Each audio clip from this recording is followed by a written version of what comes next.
ঘরোয়া উপকরণ দিয়ে মিক্স ফ্রাইড রাইস তৈরি করে নিলাম। সাদা তেলে সামান্য পেঁয়াজ দিয়ে হালকা করে নেড়ে নিলাম। এবার দিয়ে দিচ্ছি ঘরে থাকা সবজি, যদিও পেঁয়াজ পাতা নেই তাই দিতে পারলাম না। দিয়ে দিচ্ছি স্বাদ মতো নুন, গোলমরিচ গুঁড়ো। এবারে দিয়ে দেবো সামান্য পরিমাণ চিকেনের টুকরো। সমস্ত উপকরণ একসাথে ভেজে নিচ্ছি। এবারে দিয়ে দেবো আগে থেকে সেদ্ধ করে রাখা রাইস,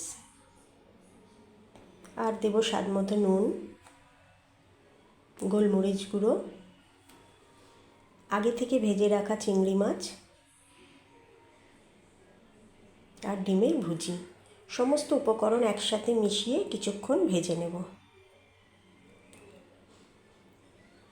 ভাজা হয়ে গেলে এবার দেব সামান্য পরিমাণ ভিনিগার দিয়ে আবার কিছুক্ষণ ভেজে নেব।